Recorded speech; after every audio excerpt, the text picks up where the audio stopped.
네. 우리 훈련생님 중에 저를 아시는 분도 계시지만 대부분 잘 모르실 거예요. 그죠? 그래서 제 소개 간단히 드리면 저는 유성구에서 공직생활하고 퇴직한 지 지금 9년 차가 되었습니다.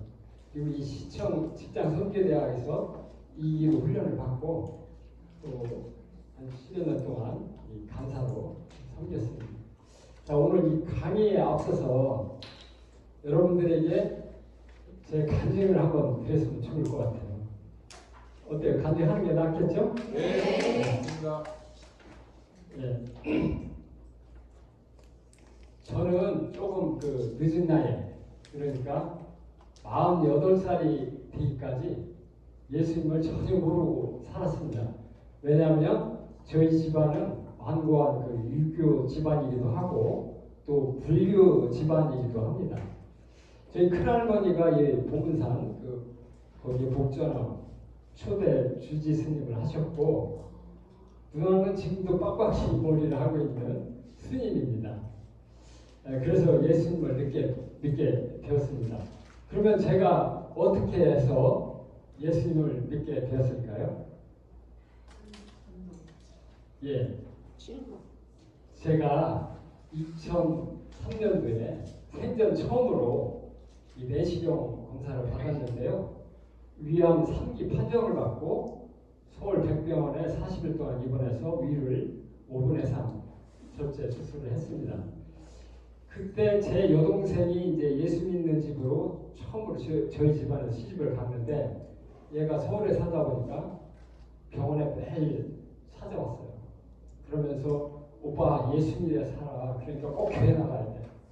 그렇게 막 계속 부탁하면서 또 다니는 교회에서 권사님들 와가지고 옮겨와서 막 성경책도 선물해주고 또 제 동생이 하루도 빠지 않고 막 맛있는 그런 음식도 해오면서 그렇게 계속 부탁하더라고요.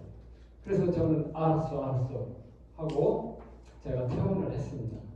자, 퇴원하고 제가 교회 나갔을까요? 안 나갔을까요? 교회를 안 나가고 누나가 절에 있으니까 절에 찾아가서 많은 돈을 들여서 천도제를 지냈습니다. 그럼에도 불구하고 몸은 점점 더 쇠약해져 갖고 막 설사가 열흘 동안 막 계속되는 그런 안 좋은 상태가 되었습니다.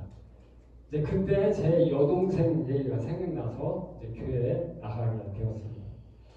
교회 나간 지 2달쯤 되었을 때 찬양곡을 부르는데 내가 너를 도우리라 하는 찬양곡을 부르는데 그 찬양곡이 하나님께서 저에게 들려주시는 그런 말씀도 들려서 제가 얼마나 감동받고 울었는지 모릅니다.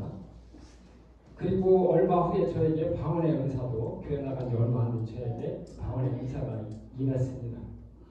여러분 암 걸리면 6개월마다 검사하는 거 다 알고 있죠? 검사 결과 어떻게 됐을까요? 아무 이상 없습니다. 그러면 얼마나 좋을까요? 이 검사 결과 간과 림프절에 전이되었고 복수로 보인다는 그런 판정을 받게 됩니다. 그래서 다시 병원에 재입원을 하게 되었는데요. 여러분 전이 되면 얼마 못 산다고 하니까 얼마나 간절했겠습니까? 새벽에 막 간절히 하나님께 기도하는데 하나님께서 저에게 분명한 음성을 주셨어요. 첫째는 너의 질병을 치료해 주겠다. 두 번째 너의 생명을 30년 연장해 주겠다. 세 번째는 너를 복음 전하는 일꾼으로 쓰겠다. 이렇게 분명한 음성을 듣고 노트에 기록도 했습니다. 그런데도 전이 되다 보니까 몸은 점점 더 쇠약해져 갔습니다. 제 최종적인 몸 상태를 말씀드리면 제가 평소에 60여 킬로 나갔는데 35킬로 이하로 빠졌습니다.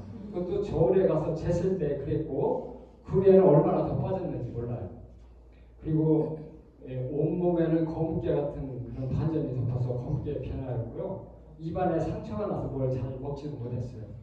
그리고 누워서 무릎을 세우려면 힘이 없어서 무릎을 세울 수도 없었고요. 이제 의식이 왔다 갔다 하는데 눈 떠보면 저희 집사람이 죽었나 살았나 확인을 하고 또 이제 그렇게 되니까 친척 다녀가면서 이제 오늘 밤 못 넘길 것 같다 이렇게 얘기를 하고 나중에는 정말 눈도 못 뜨고 완전히 죽음 직전까지 가게 되었습니다. 제가 이렇게 죽음 직전까지 가게 됐을 때 하나님께서는 치유 은사가 있으신 목사님을 저희 집에 보내주셔서 50일간 신방 와서 치유 사역을 하셨습니다. 그런 치유 사역하고 한 이런 과정을 말씀드리려면 시간이 많이 걸리고, 그 후에 일체 약도 먹지 않고 다시 병원에 가서 CT 찍고 검사를 하였습니다. 검사 결과 암의 흔적이 깨끗이 사라졌다는 통보를 받게 되었습니다.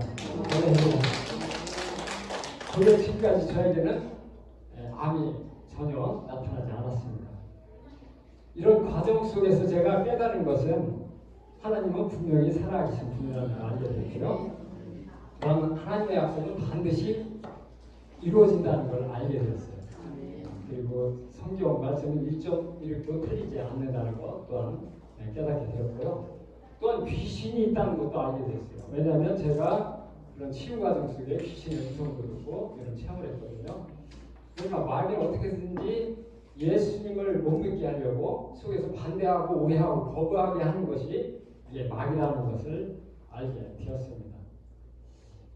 이런 치유 과정 중에 저는 내가 죄인이었음을 정말 죄를 많이 짓고 살았으니까 얼마나 통해자가 되는지 몰라요.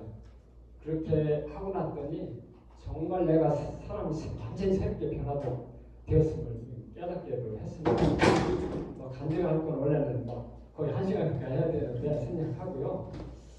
하나님께서 왜 저와 같이 부족하고 연약한 사람을 살리셨을까요? 복음 전하라고 살리셨습니다. 그러면 제가 복음을 전했을까요? 안 전했을까요? 저는 어딜 가나 복음을 전하고 있습니다. 그러니까 시장에서 뭐 사든지 은행에서 뭐 돈을 찾을 때도 뭐 버스를 타든지 아니면 뭐 어디 가서 누굴 만나든지 기회가 되면 다 복음을 전하고 있는데요. 저는 낯선 사람에게 전화가 와도 예를 들어서 뭐 그 보험, 자동차 보험 뭐 이런 거 전화 오면 그 나서 제가 복음을 전합니다. 특별한 일 없으면 저는 이렇게 매일 복음 전하러 나갑니다. 그런데 여러분 제가 처음부터 복음을 잘 전했을까요? 저도 처음에는 전도 방법을 몰라서 간증 위주로 살아계신 하나님을 전하였습니다. 그 간증 위주로 전한 사례를 말씀드리면 뭐 개별적으로 만나서 내가 이런 처음에 가서 하나님 살아계시다는 걸 전하기도 했지만 2010년도에 공직자 통합매일, 지방공무원도 통합매일 생긴 거 알고 있죠? 이때 제가 그 지방공무원 13만 명에게 이 간증을 보냈어요.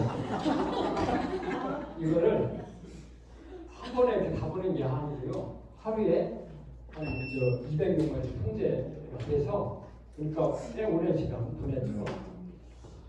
이 뭐 매일 보냈다고 다 읽지는 않았다고 보고요. 한 뭐 30분 정도 읽었을 것이다 이렇게 생각을 하고 있는데 메일을 보냈더니 막 이런 거 보내지 말라고 막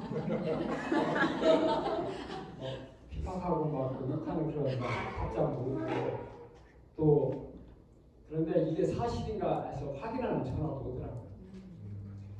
그리고 나서 이제 그 다음 해가 되었는데 2011년도에 제가 다니던 중학교에서 처음으로 동문 주소록이 발간된 거예요. 그럼 여기도 보내야 되겠네. 그래가지고 동문들에게도 간증문을 다 해서 보냈습니다. 6편으로 보내고. 그런데 놀랍게도 그 다음 해가 되니까 이거는 고등학교에서 또 처음으로 발간된 거예요. 2011년도에. 그것도 안 보낼 수 없잖아요. 다 보냈습니다. 이렇게 간증 위주로 살아계신 하나님을 전하다가 제가 2013년도에 이 직장선교대학 훈련을 받게 됐어요. 그래서 이제 훈련을 받고 나다 보니까 그때부터는 이제 사역리로 복음을 전하기 시작했습니다. 제가 예전에 노원일동에서 동장으로 근무할 때 이 훈련을 받았거든요. 그런데 동장을 하다 보니까 사람들을 많이 만나게 되더라고요. 그래서 이제 그때 훈련도 받고 했으니까 막 만난 사람들의 엄청 복음을 전했겠죠. 그랬는데 얼마나 전했는지 소문이 구청까지 퍼져가지고 구청에서 그래서 자체 행정국장이 내려와서 경고까지 주고 가더라고요. 그럼에도 저는 복음을 전했습니다. 왜냐하면 이게 주민한테 해줄 수 있는 최고 좋은 거잖아요. 그래서 막 그냥 복음을 전했는데, 그리고 나서 제가 발령받은 곳이 유성 보건소예요. 보건소 갔더니 거기는 정규직 직원도 있지만 뭐 무기계약직도 엄청 많더라고요. 뭐 기간제 근로자, 뭐 공인인원 포함해서 직원들이 많은데, 저는 보건소장을 포함해서 전 직원에게 다 사용료로 복음을 전했습니다. 그런데 제가 어떻게 전했냐면, 직원들 한 명씩 불렀어요. 조금 방으로 불러서, 나는 이제 퇴직도 얼마 안 남은 사람이다. 근데 내가 당신한테 이 이야기 안 해주고 가면 평생 해야 할 것 같으니까 전해준 거다. 들어봐라. 10분만 들어보면 당신에게 최고 좋은 선물이 된다. 그러면서 이제 사용료로 다 전했죠. 그런데 보건소에 근무할 때 보니까 하나님 보건소에 보낸 목적도 있더라고요. 가보니까 전도하기 좋은 친구들이 있어요. 그게 누군지 아세요? 간호대학 실습생들이 있어요. 1년이면 300명이 그래가지고 처음에 오면 이제 저한테 인사하고 시키고 각 실로 흩어져서 실습하니까 2주간 한 12명 정도 이렇게. 그럼 내가 다 다니면서 이 학생들에게 다 사용료 복음을 전했습니다. 그때 당시에 통계까지 냈는데, 참고적으로 말씀드리면 30-40% 영접기도 했고요. 30-40%는 잘 듣긴 했는데 영접기도는 안 하더라고요. 그리고 한 20% 정도는 거부하는 학생도 있었고요. 네, 어쨌든 이런 과정 속에서 저는 복음 전하려면 이 전도 훈련이 필요하구나 이런 걸 알게 되었습니다. 저는 2016년에 퇴직한 후에 이제 더 많은 사람에게 복음을 전할 수 있도록 전도의 문이 열려달라고 하나님께 기도하는데, 하나님께서 이제 다음 세대 학생들을 위주로 복음 전하라는 그런 마음을 주셨어요. 그래서 저는 2018년도 하반기부터 각 대전 지역 학교 주변을 다니면서 복음을 학생들에게 전했는데, 이때부터는 제가 사용리로 전한 게 아니고 내가 개발한 그 전도 방법으로 대화식으로 하면서 복음을 전하였습니다. 저는 대전에서도 전했지만 대전의 인근에 있는 공주나 세종, 계룡시, 청주에 가서도 전했고요. 그리고 아는 사람이 외부 지역에서 결혼식이나 무슨 장례식 무슨 행사했다면 거기 참석하고 그 지역에서 가서도 전하죠. 서울이나 목포든지 어디든지. 그래서 한동안 제가 복음 전하는 그 기도 제목이 500명 이상이었거든요.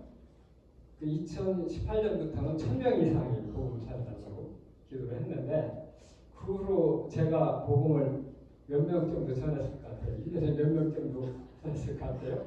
그럼 누가 맞춰주세요. 800명? 아니면 1000명? 아니면 1200명? 아니면 1500명? 네? 1500명이요? 1500명의 그 앞에 숫자를 다 더한 숫자, 아마 그 정도로 이렇게 전했더라고요. 저는 코로나 시기에도 쉬지 않고 계속 나가서 전했습니다. 그럼에도 저는 전혀 코로나에 걸리지도 않았습니다. 그거는 하나님의 은혜로 하나님의 인도하심이 있었다고 저는 생각을 합니다. 제가 이렇게 간증한 것은 여러분 모두 성령 충만한 가운데 복음을 많이 전하시며 주님이 기쁘시게 하는 여러분 되시기를 바라면서 간증 마치고요. 자, 이제 지금까지 간증한 내용 제가 잠깐 사진을 좀 보여드리면, 이건 제 40대 암 걸리기 전과 후의 사진이에요. 그리고 이 사진은 제가 2010년대에 공직자 트라우마에 다 보냈다고 했죠. 그랬더니 이제 뭐 중에도 이제 크리스천들 있잖아요. 크리스천들은 가정 받고 감동받고 은혜 받았다 이렇게 다 답장이 오죠. 그런데 일반인들은 좋은 걸 보내서 감사합니다 이런 글도 왔고요. 그런데 안티 기독교인들 있잖아요. 반기독교인들 뭐라고 한지 알아요? 글쎄요, 미친놈 또라이, 자식아 네가 또라이야, 예수 존재하지 그냥 막 이런. 그리고 이 사람들이 자기가 한 번밖에 안 받았는데 불구하고 나는 계속 보낸 거 아니잖아요. 한 사람이 한 번밖에 안 보냈는데 불구하고 이 통합메일에서 관리하는 부서가 문체부 담당자한테 막 못 보내게 하라고 연락을 한 거예요. 그래서 보면 막 3번이나 이렇게 저한테 좀 자제해달라고 아래 나오죠. 그리고 담당자가 저한테 전화까지 왔어요. 그럼에도 불구하고 저는 끝까지 가버렸어요. 그리고 이거는 이제 그 다음에 중학교에서 동문 주소록이 나오면서 이렇게 간증문을 4페이지를 이렇게 해서 다 보냈습니다. 그리고 나서 그 다음에 이제 고등학교도 해서 이렇게 다 보냈는데요. 저는 이걸 안 믿는 자들에게 살아계신 하나님을 알리기 위해 이렇게 보내기도 했지만 저는 그 믿는 친구 중에 저 문경원 친구가 있었거든요. 거기 보면 뭐라고 나요? 너만 예수 믿고 너만 천국 가고 나는 예수 나한테 전도 안 했냐 이런 내용도 넣은 거는 크리스천들이 전도 좀 많이 하라고 이런 내용이 있는 것도 같습니다. 그래서 이제 고등학교 동문들, 중학교 동문들도 이렇게 답장을 왔는데 학교 동문이다 보니까 욕하는 사람은 하나도 없었어요.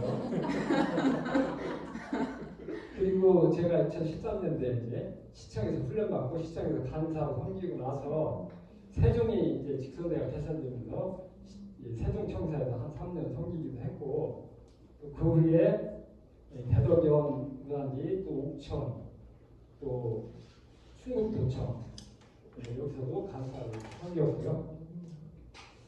그리고 이거는 제가 이제 보건소에 근무할 때 퇴직할 때 한 여직원이 저에게 편지를 써준 거예요. 근데 이 여직원이 그때 내 전 직원들한테 사형리 복음전했다고 했잖아요. 거기 나하고 기억이 나는 게 뭐냐면 뭐 등산 같이 같은 것도 기억나지만 영접기도 받았대. 영접기도 받았다는 거죠. 그리고 메스트 부세 같은 거 기억난다고 편지를 저한테 썼더라고요. 그리고 저는 이제 사형리를 가지고도 복음을 전했지만 아래 화면은 저게 대화 방식으로 전화하는 거예요. 그리고 우측의 아래 사진은 어디 같아요, 저희가? 예식장에서 그 안내원에게 복음을 전했어요. 그랬더니 이 여직원이 얼마나 기뻐 듣는 것 같지 않아요? 네. 아주 잘 듣는 사람은 이렇게 잘 들어요.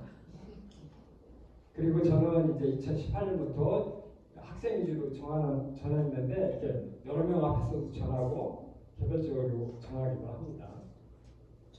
그리고 이 사진은 제가 중학생 2명에게 복음을 전했어요. 근데 이 학생들이 얼마나 이 복음을 잘 듣는지 너무 좋아하는 거예요.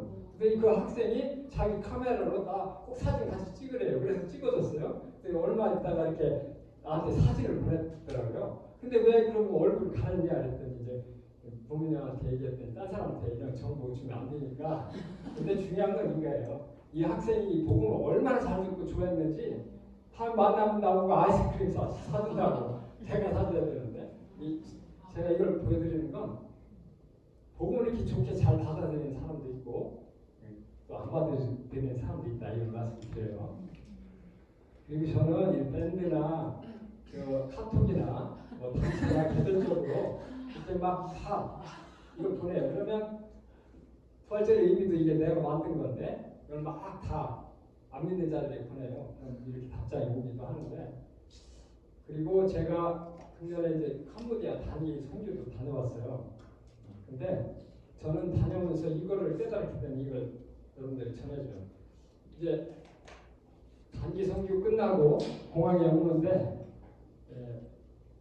거기 보니까 우리나라 교회에서 단기 선교 많이 갔더라고요. 근데 캄보디아 사람들이 고국에 갔다가 다시 한국에 오는 그런 분도 많이 있더라고요. 그래서 공항에서 대기 중에 내가 몇 사람 만나서 복음을 전했거든요. 이 사람들 한국말 한 9년 10년 한국에 있었으니까 알아듣더라고요. 복음을 잘 듣는 걸 보면서 우리가 굳이 물론 해외 선교도 필요하지만 해외 선교 안 나가고 국내에서도 얼마든지 해외 선교를 할 수 있다. 우리나라에 지금 200만 명이 넘는 외국인이 와서 있다고 하잖아요. 그래서 국내에서도 이렇게 해외 선교 얼마든지 할 수 있다. 이런 말씀드립니다. 자, 이번 누구일까요? 네? 빡빡이 머리 누나, 우리 누나요. 정말 저는 안타깝습니다. 그래서 여러분들 시간 되면 우리 누나를 위해서 기도해 주시고요. 그런데 스님이나 제가 좋은 게 하나는 있어요. 왜냐면 전도하다 보면 불교인들 많이 만나거든요. 그러면 우리 누나도 스님이야. 하나님 주지스님 하면 이 사람들이 다 얘기를 들어요. 너 석가모니를 왜 부처님이라고 하는데 아니냐 막 이러면서 복음을 전하면 잘 듣고, 그리고 끝나고 나서 제가 핸드폰에서 누나 사진 딱 갖고 가는 거 다 보내줘요. 그러면 오 정말이네요. 그렇게 해서 이게 많이 도움도 되게 자, 시상 마치고 이제 강의해야겠죠. 자, 오늘 강의는 훈련 선교사의 역할입니다. 훈련 선교사를 여러분 간사라고 하는 거 다 알고 있죠? 네. 그러니까 훈련 선교사의 역할은 뭔지 알아보도록 하겠습니다. 여러분 선교사는 뭐 하는 사람이죠? 선교사가? 네? 예, 복음 전하고 전도하는 사람이 선교사예요. 그래서 훈련 선교사의 역할은 성도들을 주님의 제자, 그러니까 선교사로 양육하는 것이 훈련 선교사의 역할입니다. 그러면 여러분 어떻게 해야 주님의 제자로 선교사로 잘 양육할 수 있을까요? 아마 여러분 개별적으로 제자 삼는 일은 현실적으로 어려울 겁니다. 왜냐하면 여러분 직장 생활하는데 바쁘기도 하고, 또 여러분이 훈련받고 났다고 해서 완벽한 그런 제자가 되는 것도 아니기 때문에 사실 개별적으로 이렇게 제자가 삼는 일은 쉽지 않아요. 근데 좋은 방법이 있어요. 그거는 뭐냐? 이 직장 선교대학과 같은 이런 훈련 기관에서 함께 훈련 선교사로 섬기면서 제자로 이렇게 양육하면 됩니다. 근데 훈련 선생님들 이거 알고 계시죠? 여러분들 이제 상당히까지 훈련 마치고 나면 여러분들이 훈련 선교사로 세워지는 거 알고 있죠? 자, 그러면 훈련 선생님들이 나는 그냥 훈련 받았으니까 나만 복음 잘 전하면 되지 뭐 이렇게 하면 될까요? 안 될까요? 네? 그럼 안 돼요. 왜냐하면 그건 주님이 원하시는 게 아니에요. 그래서 여러분들이 이 승복번식하고 하나님 나라 확장을 위해서는 꼭 여러분들이 제자 삼을 사람을 최소한 2명 이상, 그러니까 여러분들의 직장에서나 또 뭐 교회나 아는 사람 중에 크리스천이 있다면 이 사람을 꼭 이 직장 성도들에게 훈련받게 하는 것이 그 사람에게 최고 잘해주는 겁니다. 그래서 그렇게 해서 훈련받게 하면서 여러분들이 이제 간사로 섬길 때, 선교사로 섬기면 이제 제자를 양육할 수 있겠죠. 훈련 선생님들은 예수님 믿지 않는 자들에게 최고로 잘해주는 게 뭐라고 생각하세요? 네? 그거는 그렇죠. 지옥 갈 사람 예수님께서 본받께서 천국 가는 게 최고 잘해주는 거예요. 그러면 예수 믿는 성도들에게 최고 잘해주는 건 뭐라고 생각하세요? 네? 그게 바로 주님의 제자를 양육해 주는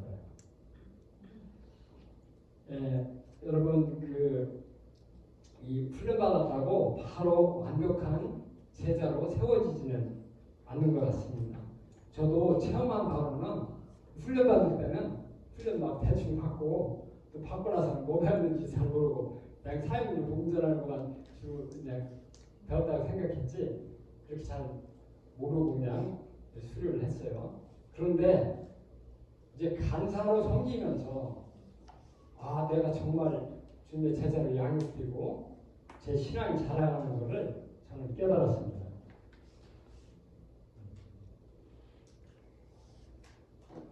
그래서 훈련 선교사라고 해서 완벽한 사람은 없습니다. 그래서 훈련 선교사는 훈련생 위에 분리하려고 하지 말고 훈련생과 더불어 함께 배우는 사람이다. 이렇게 생각하고 함께 훈련을 하면 됩니다. 우리를 자라나게 하시고 사용하신 분은 누구시죠? 하나님이세요. 그래서 우리는 하나님만 바라보고 원하시는 그런 일을 행하며 나아가면 됩니다. 자, 우리 훈련생님이나 훈련 선교사나 모두가 하나님께 쓰임받는 도구입니다. 도구는 뭐죠? 어떤 연장과 같은 게 도구잖아요. 도구는 목적에 맞게 사용을 해야 돼요. 예를 들어서 이 마이크를 가지고 밭에 가서 뭐 호미를 쓴다 그러면 이거 잘못된 거죠. 그래서 이 도구는 그 목적에 맞게 사용해야 되는데요. 여러분 도구, 우리가 도구라고 했는데 하나님께 쓰임받는 도구 어떤 도구일까요? 어떤 도구인 것 같아요? 우리는 복음 전하는 그런 도구 역할을 해야 돼요. 그래서 우리는 선교하는 도구이기 때문에 우리의 정체성이나 목표, 방향성이 아주 중요합니다.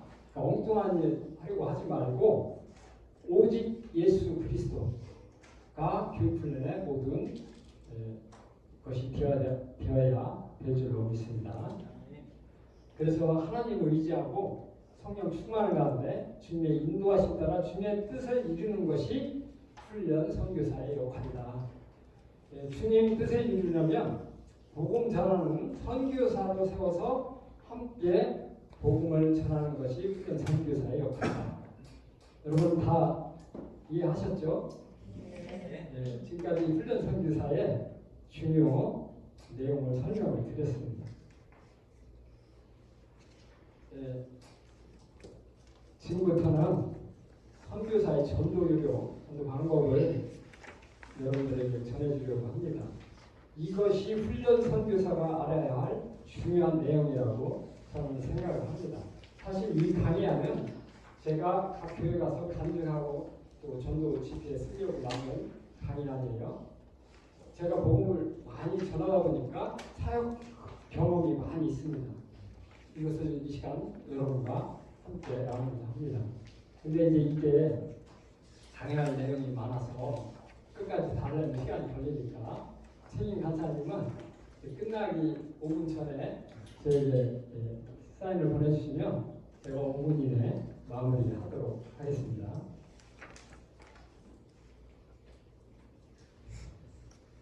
여러분 우리는 왜 복음을 전해야 하죠?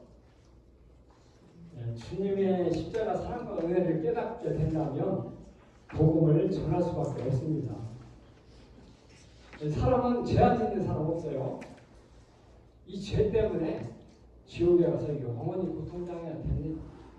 그런데 예수님이 우리 죄를 사시려고 십자가에 매달려 그 고통당하고 온갖 피 탈려 나를 위해 죽으시고 부활하셨습니다. 누가 나의 죄를 없애주려고 대신 죽어줄 사람이 있을까요? 이처럼 나를 사랑하시는 분이 계실까요? 예수님이 나를 이렇게 사랑하신 분이신데 이것을 마음속 깊이 깨닫게 된다면 여러분 주님을 사랑해야 돼요? 사랑 안 해도 돼요? 당연히 사랑해야 되잖아요. 그 사랑을 한다면. 그러면 여러분 어떻게 하는 것이 주님을 사랑하는 걸까요? 한번 얘기해 보세요. 어떻게 하는 게 주님 사랑하는 거죠?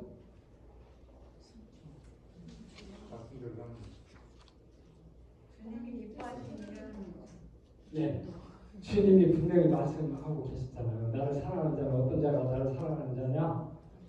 나의 계명을 가지고 지키는 자라야 나를 사랑하는 자라고 주님 말씀하시고 또 그렇게 나를 사랑하는 자는 하나님께서 그런 사람 특별히 사랑한다고 주님이 분명히 말씀하고 있어요. 그래서 우리는 주님이 주신 계명을 지키며 또 사는 것이 주님을 사랑하고 또 하나님의 사랑을 받게 됩니다.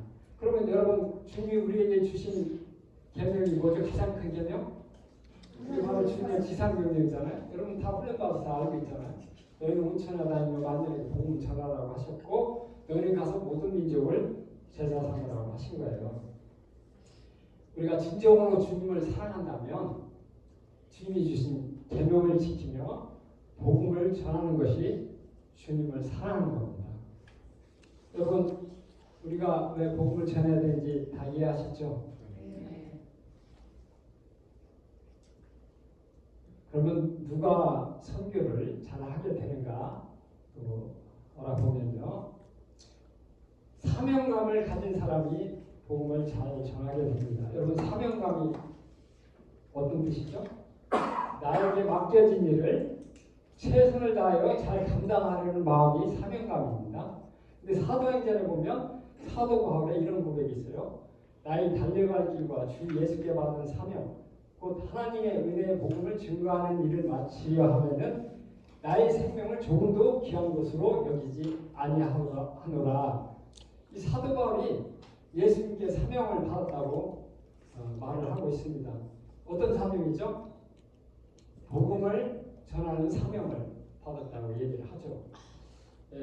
그래서 사도 바울이 이런 사명감을 가졌기에 자기 목숨을 다하여 평생 복음 전하는 일에 충성을 하였습니다. 그리고 여러분, 우리나라에 많은 선교사님들이 많은데 이 선교사님들이 뭐 2,800명 이상 왔다고 그러죠. 왜 선교사님이 이 땅에 왔을까요? 아직 못 살고 척박하고 막 풍토병 걸려 죽기도 하고. 그런데 왜 이 땅에 왔을까요? 그것은 선교의 중요성을 깨닫고 사명감을 가졌기 때문에 그런 순교할 각오로 온 것이죠. 그런데 이 사명을 이들에게만 준 것일까요? 바로 우리에게도 주신 사명입니다. 너희는 온천에 가며 만민의 복음 전파하라고 주님이 말씀하셨습니다. 그래서 우리는 직장에서든지 아니면 어디를 다니든지 만나는 사람들에게 기회가 되면 꼭 복음을 전해야 합니다. 우리에게 주신 사명이기 때문입니다. 자, 여러분, 우리의 삶의 목적지는 어디죠?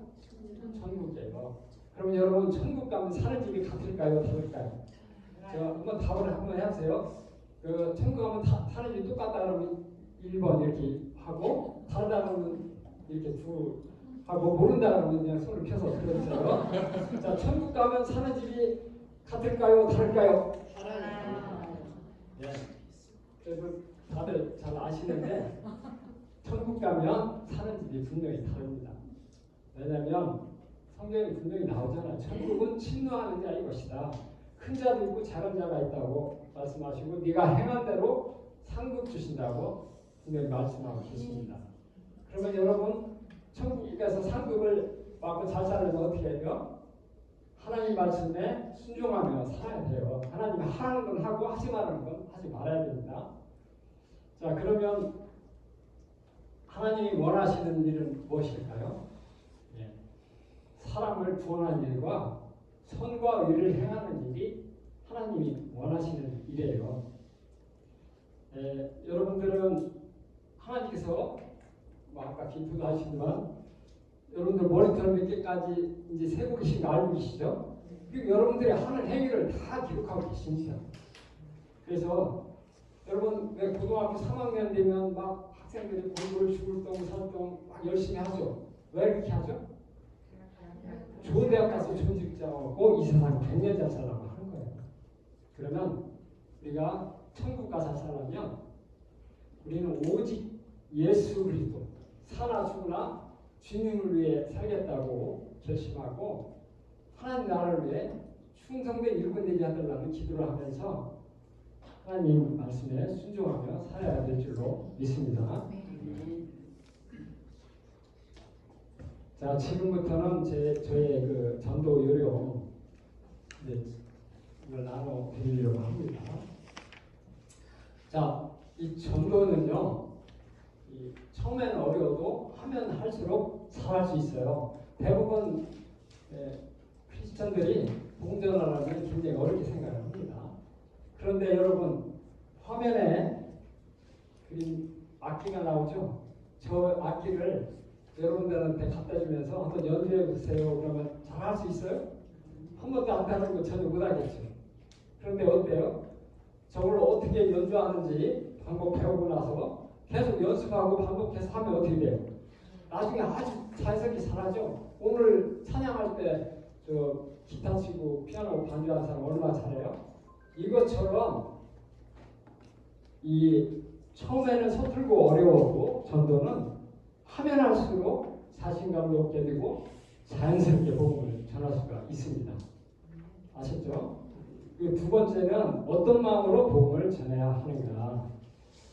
대부분 사람들이 복음을 전하라고 그러면 좀 두려워하는 마음을 갖고 있는 것 같아요. 그런데 두려워하는 마음은 하나님이 주신 마음이 아니에요. 이거는 마귀가 주는 마음이라고 생각하시면 됩니다. 하나님이 주시는 말씀 성경에 나오죠.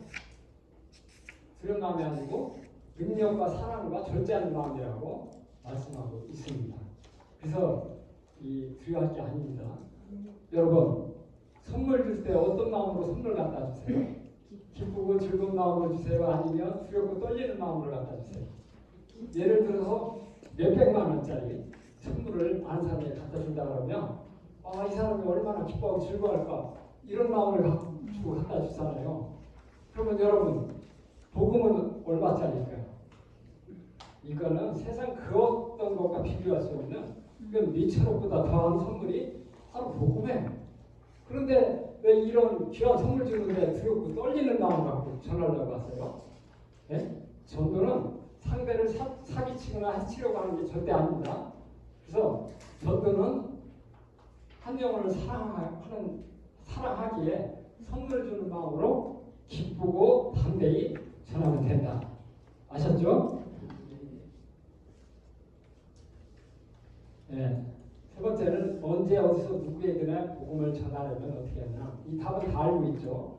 때를 얻든지 못 얻든지 언제 어디서나 만민에게 복음을 전파하라고 말씀하셨기 때문에 저도 이제 말씀을 보면서 나는 때를 얻든지 언제 어디서든지 누굴 만나든지 이제 복음을 전해야겠다 이렇게 결심하고 복음을 전했습니다. 전하다 보니까 이제 저녁에 돌아와서 하루를 되돌아보면 오늘 이 사람한테 꼭 이때 전화를 냈었는데 못 전했네, 이런 게 이제 느껴지더라고요. 그러면 또 제가 저녁에 다시 결심하고 부탁하는 거죠. 내일은 반드시 또 전화해야겠다. 이렇게 계속 여러 번 이걸 반복하다 보니까 이게 습관화가 되더라고요. 그래서 이렇게 복음을 전하려면 결심하고 의지를 가지고 실천한 후에 되돌아보면서 계속하여 전함으로 습관하면 여러분들이 이렇게 잘 전할 수가 있습니다. 자, 다음에 네 번째는 아까도 그런 사례 말씀드렸는데 많은 사람이 거부할 겁니다. 그러면 여러분들 속상해하거나 낙심할 수도 있는데 여러분들 전도 대상자는 두 가지 유형으로 나눌 수가 있어요. 그러니까 평소 알고 지내는 사람, 처음 만나는 사람, 이렇게 나눠서 생각하면 되는데, 여러분 처음 만나는 사람이 거부할 때는 어떻게 하면 되냐면요. 예수님도 제자들 이 전도하러 보낼 때 어떻게 했죠? 너희를 영접하지 아니하고 거부하면 신발에 먼지도 떨어버리라고 이렇게 말씀하시면서 소돔과 고모라 얘기도 하시는데, 그래서 저는 그런 사람 만나면 이렇게 얘기해줘요. 아니, 난 당신을 위해서 천국 가라고 알려주는 건데 지옥 가면 크다니까. 이렇게 선포하고 속으로는 이렇게 해요. 아니, 이 귀한 선물 안 받겠다고? 그래, 알았어. 그럼 나 다른 사람 먼저 줄 거다. 다음에 다른 사람 전화하려고 이렇게 갑니다. 그런데 이제 평소에 잘 알고 지내는 사람이 거부하면 어떻게 해야 하나. 여러분, 도끼로 나무를 쓰러뜨리려고 한다면 한 번에 쓰러지는 나무도 있겠지만 여러 번 찍어야 넘어지는 나무가 있어요. 이것처럼 아는 사람이 거부를 하면 이건 이제 다음 기회에 전해야겠다 하고서 반복해서 여러 번 전하면 됩니다. 그래서 평소 알고 지내는 사람이 거부할 때는 낙심하지 말고 다음 기회에 전하면 됩니다.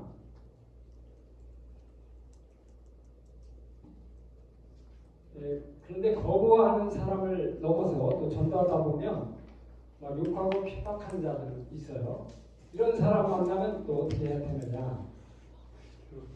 저도 이제 전도를 많이 하다 보니까 막 처음에는 다투기도 하고 상처받기도 하고 그랬거든요. 그런데 하나님 말씀을 보고 저는 깨달았어요. 주님이 뭐라고 그랬죠? 나를 인하여 너희를 욕하고 거짓으로 거슬러 모든 악한 말을 할 때는 너희에게 복이 있나니 기뻐하고 즐거워하라. 하늘에 너의 상이 크리라. 이 말씀을 이제 보고 깨달아서 상처받을 것이 아니라 기뻐하고 즐거워해야겠다 이렇게 생각을 하고요. 왜 그렇게 생각하냐면 왜냐하면 나한테 상 받게 해주었으니까 얼마나 고마운 사람이에요. 이 세상에 대통령상 받기도 어려운데 하늘나라에 나를 상 받게 해주니까 얼마나 고마운 사람이에요. 그래서 저는 속으로 그렇게 해요. 옛날에는 막 상처받고 그랬다가 요즘은 그런 사람 만나면 속으로 아이고 고마워 하면서 그냥 그 사람을 기도하면서 따르는 것으로 이동을 합니다. 그래서 핍박하는 자 만나면 나를 상받게 한 사람이 기뻐하고 즐거우며 그를 위해 기도하고 다른 곳으로 이동하면 됩니다. 자, 이제 참고사항으로 이거 하나 말씀드리면, 여러분 전도하는데 경찰에 신고한다면 어떻게 해야 되나? 여러분 전도는 불법이 아니라는 거 다 알고 있죠? 네? 전도는 절대 불법이 아닙니다. 근데 저는 전도하는데 경찰차가 4번이나 출동했어요. 첫 번째는 학교에서 이제 학생을 놓고 전도하겠는데 경찰차가 갑자기 학교 안으로 딱 들더라고요. 그러더니 막 다른 학생들 막 같이 따라오면서 막 전도하는데 오더라고요. 근데 저는 거기에 개의치 않고 열심히 학생한테 복음을 전했어요. 그랬더니 경찰이 와서 이렇게 이제 2명 경찰이 왔는데 전화를 보더니 경찰이 나오고 그래요. 인상이 참 좋으시네요. 그랬더니 경찰 친구에서 나왔다고 하면서 제 전화번호 이름 적고 이제 그만하고 좀 갔으면 좋겠다. 그래서 알았다. 그래서 이제 나오면서 경찰한테 물었어요. 혹시 경찰은 교회 다니십니까? 교회 안 다니라고 하세요. 그럼 왜 교회 다니는지 아세요? 그러면서 이제 전도하면서 쭉 나오라 했더니 경찰이 우리 바빠서 빨리 가니라고 하면서 그냥 차 타고 가더라고요. 이 2번째도 그렇게 아무 문제 없이 끝났고요. 3번째는 경찰차가 2대나 출동했어요. 좀 복잡한 상황이었지만 그러더니 경찰이 학생한테 가서 뭐라고 이렇게 물어보더니 저한테 과태료를 딱 끊어주는 거예요. 그러니까 5만 원짜리 과태료를 끊는데 이게 뭐냐고 그랬더니 경범죄라고 하더라고요. 그래서 이제 그럼 경범죄가 뭔가 이렇게 봤더니 이거예요. 앞에 보면 불안감 조성을 저한테 적용할 건데 몹시 거칠게 겁을 주는 말이나 행동으로 다른 사람을 불안하게 하거나 귀찮고 불쾌하게 한 사람, 이게 이제 경범죄에 해당되는 거예요. 그게 뭐 여러 가지 있는데 경범죄마다 뭐 3만 원, 5만 원, 뭐 8만 원 다 달라요. 근데 여러분 복음 전하면서 누가 막 몹시 거칠게 겁을 주며 이런 말 하면 전도하는 사람 있을까요? 예를 들어서 막 쇠파이프 가지고 너 때려 죽일 거야 이렇게 막 겁을 주고 하면 이런 사람은 당연히 여기에 해당이 되겠죠. 근데 여러분 누가 전도하는데 이렇게 전도하는 사람이 있겠어요? 근데 경찰이 신고가 들으니까 이거 안 믿는 사람 중에는 반기독교인들이 이거 어디다 적용할까 생각해가지고 여기다 적용한 거예요. 그러니까 뭐냐면 아주 어린 아이들한테 지옥 얘기를 하면 애들이 불안해한다는 거죠. 사실 애들 지옥 얘기도 불안한 것도 아니거든요. 근데 여기다 애기한테 들어서 그러니까 경찰이 출동하고 사람들이 막 모여들으니까 애기가 더 불안한 거죠. 그래서 이제 4번째 또 경찰이 출동했어요. 그래서 경찰이 학생을 됐다고 물어봤어요. 또 얘기 듣고 불안하지 않았어요. 그러니까 학생이 너무 좋은 얘기 들어서 좋았는데요. 그러니까 경찰이 딱 지금 못 먹고 그냥 가더라고요. 어쨌든 전도는 절대 불법이 아닙니다. 그래서 근데 어느 마을에서는 이 전도했는데 경찰이 출동했다. 그분은 일체 복음을 안 전한다고 하더라고요. 그러면 안 됩니다. 절대 문제가 안 되는 거고 지혜롭게 하면 얼마든지 적응할 수 있어요.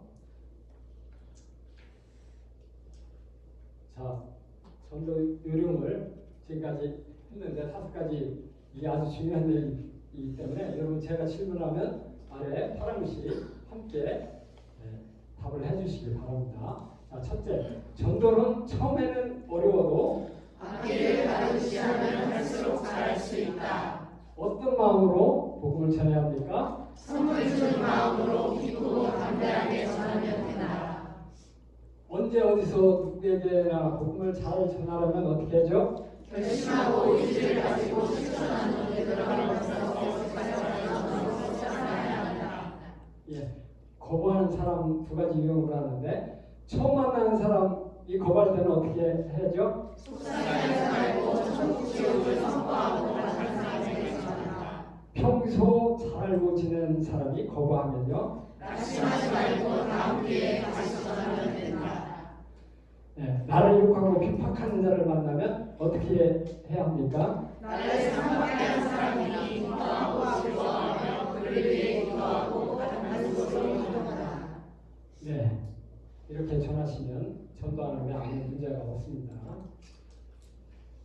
자, 어떤 사람들이 복음을 잘 전하는가? 이에 대한 답은 다 알고 계시죠? 응? 젊은 사람들은 그래도 학생들은 복음을 잘 받아들여요.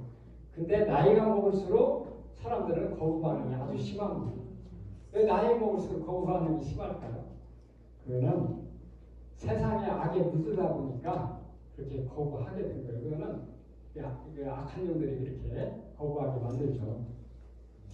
자, 그러면 젊은 세대에게만 복음 전하라고 복음 전해야 되고 나이 먹은 사람은 복음 전하면 안 되냐? 저는 그것은 아닙니다.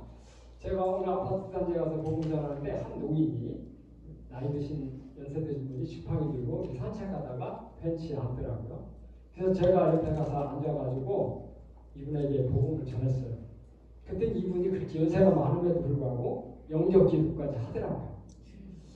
네, 그래서 나이 드신 분이든 어쨌든 기회가 되면 여러분 복음 꼭 전해야 되고요.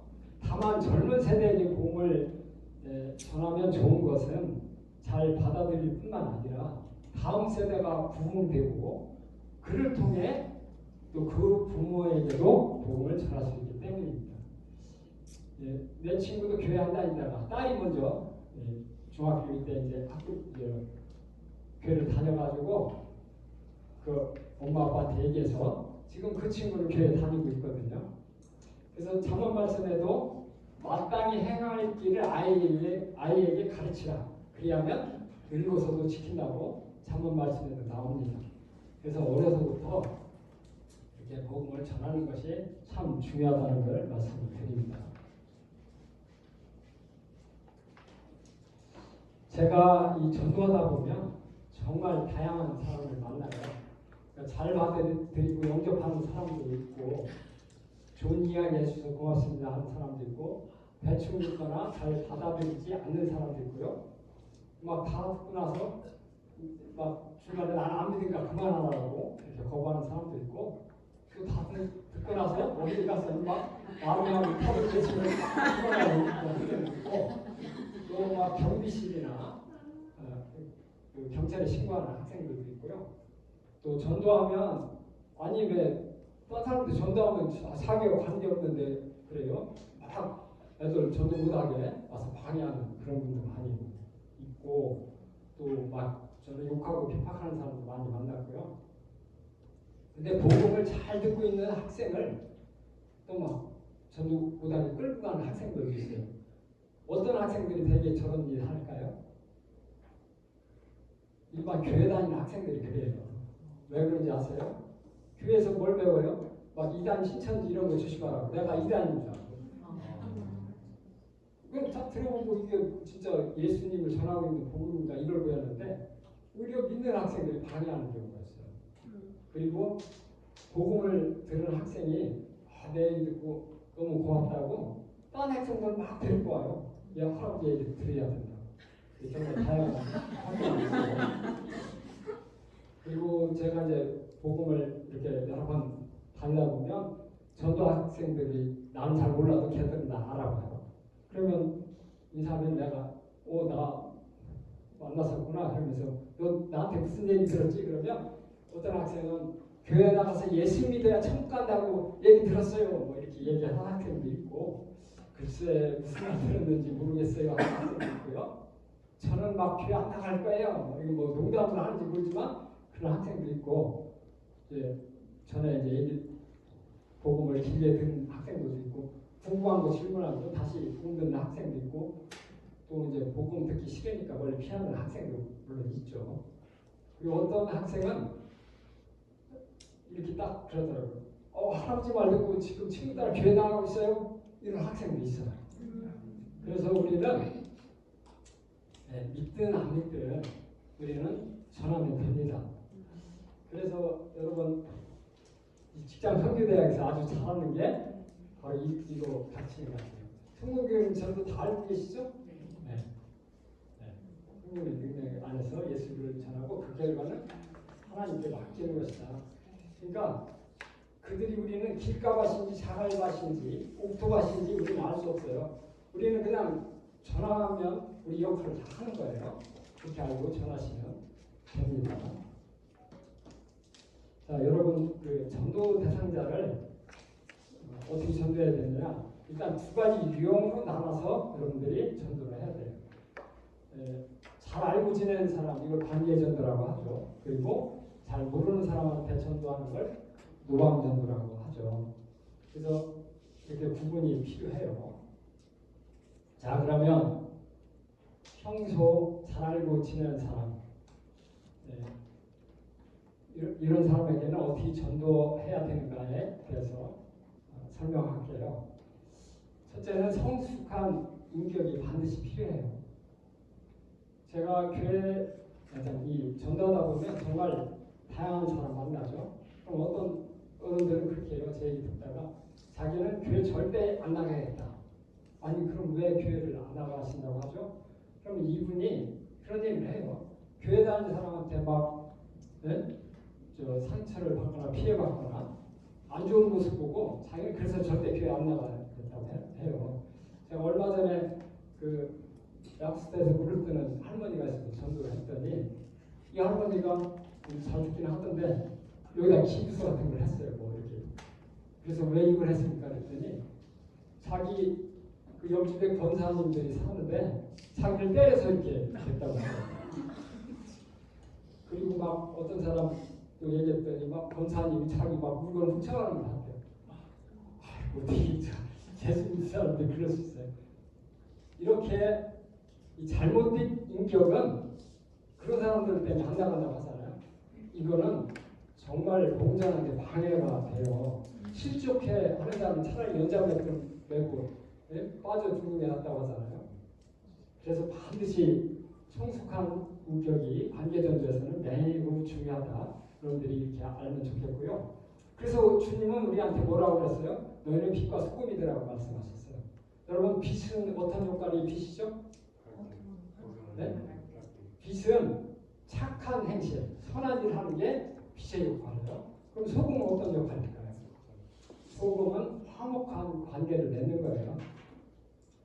그래서 여러분 천국에서 한국 받으려면 여러분들이 더 낮아지고 겸손해서 이웃에게 베풀고 섬기고 할 때 여러분 천국 가면 상급 받는 거 알고 있죠. 그래서 관계 전도에서 중요한 건 이런 빛과 소금의 역할이 참으로 중요하다. 이 말씀 드려요. 그래서 특히 직장에서 이렇게 할 때는 내 변한 모습도 보여주면서 내가 더 희생하고 섬기고 이렇게 할 때 전도의 효과가 있다는 말씀 드리고요. 그럼 여러분 성숙한 인격 되려면 어떻게 해야 될까요?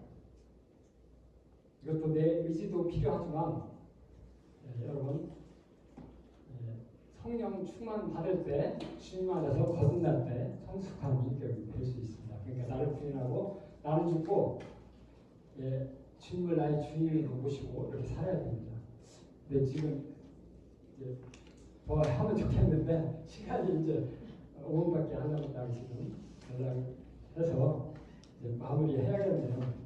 5분 이내 마무리 할게요.